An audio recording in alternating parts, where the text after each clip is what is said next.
Next week, on the 5th of December, the world will commemorate the Sobukwe centenary, marking the 100th birthday of the influential South African leader, Robert Mangaliso Sobukwe.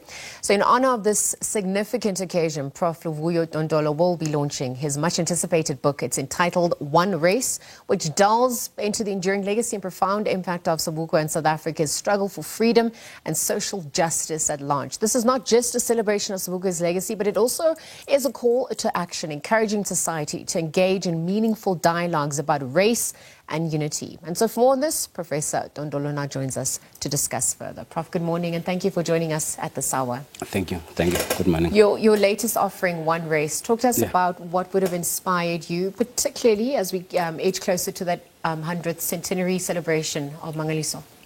Yeah, there are many factors that influence this compilation. Firstly, I worked with his son, the late Dini. I first met him in the early 90s when he returned, and we used to take the same boat to Cape Town, Robben Island. I was studying there at the time.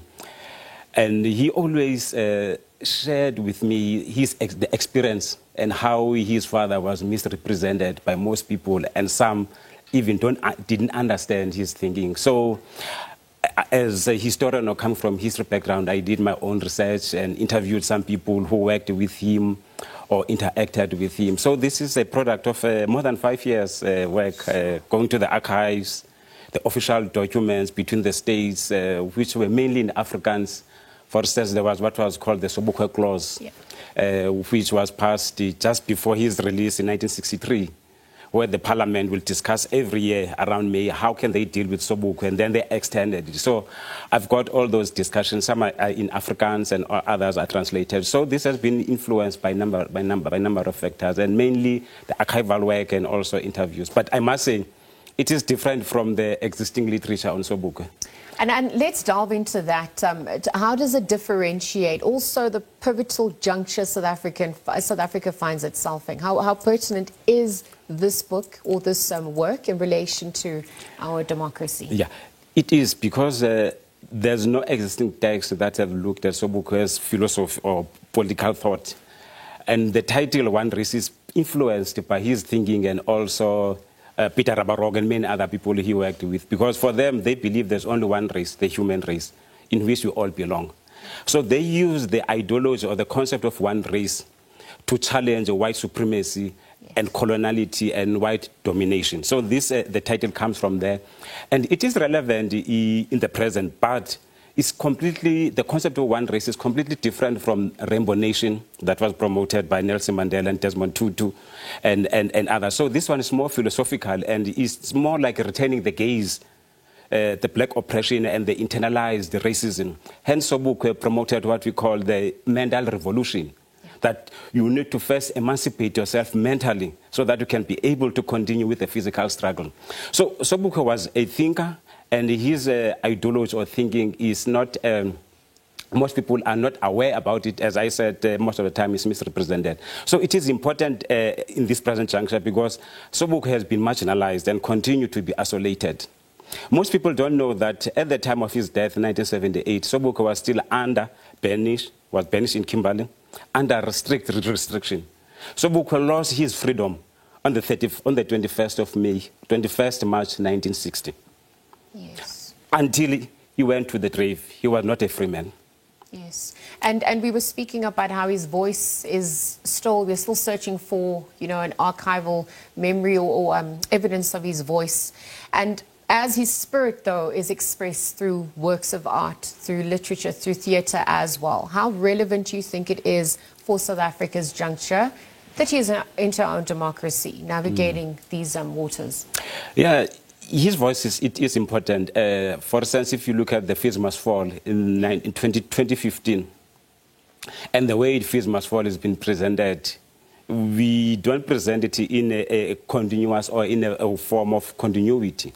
Because Sobukwe in 1949 made a speech when he was a student at Forte, where he said Forte should be a barometer of African thought, and centered around African nationalism, as also was influenced by Antoine Lebede and others. So Sobukwe was at the forefront of decoloniality and Africanization of universities. Hence, even when he was a lecturer at Wits, in African languages. Yes. He reviewed 4 books. Most people don't know that Sobukwe was a scholar. Between 54 and 60, he was a lecturer at Wits. But remember, at that time, they were called assistant lecturers because of racist policies. They cannot teach white students or cannot get a lecturership. So he was an assistant lecturer. And during that time, he reviewed 4 Xhosa books like Buzani Kubawa and many others. So Sobukwe's thinking is important and relevant even now, even when we grappled with the issue of land. Yes. The land ownership was central to the Africanist and also Sobukwe. Izwilethu. Africa. And also, even if you look, you would trace the Africanist tradition within the ANC. When ANC was formed, it was an Africanist organization. And you look at the documents that were produced. In 43, there was what was called Africa Claims.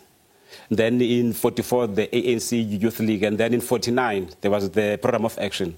Those are the Africanist documents of the ANC. But from then, it shifted towards the Congress Alliance, which paved the way to the Freedom Charter. And the land issue is clear there. So the legacy of Sobukwe is still relevant even now, and it is important for us to continue to celebrate and honor. Personal collections or experiences that came to the fore for you that stood out in your research? Well, or in compiling your work? It was an emotional journey. I can only imagine. I interacted with the family. I met Umama Sobukwe when he was still alive. And also, I witnessed how the family was affected. Because remember, Sobukwe was arrested, and Mamu Veronica Sobukwe had to continue providing for the family. And the stories that they shared when they left to Lesotho and all that. So it was an emotional journey. But also inspiring how that generation stood firm and challenged the status quo. And perhaps the comfort or the comfortability that most of us are comfortable in our position. Remember, Sobukwe at that time was a middle class, was belonging to the middle class. But he will take a train from Fulo, Orlando to Wits. And during lunchtime, he will interact with the gardener or the cleaner. He never interacted with people of his class because he identified himself with the ordinary people. And hence, his role or his perception is different from Vilakazi when Vilakazi was at Wits, or A.C. Jordan when he was at UCT. Sobukwe was viewed as this radical intellectual that appealed both to the educated and uneducated. So it was a journey of mixed feelings, but I'm glad that ultimately there is something that perhaps you can present as our own voice, because the existing text, of course, Benjamin has been dominant, but in recent times... And Plaatje.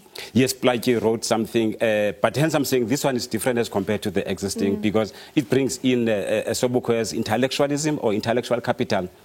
And also the concept of Pan-Africanism is presented in a different light, because I'm going back to Imbumba Yamanyama, using the notion of Imbumba Yamanyama, which is a unity and solidarity that Nsikane promoted in Imbumba Yamanyama. And then the first African organization in 1880 was then formed, which was called Imbumba Yamanyama. Then in 1854, Isaac Bishop wrote a poem.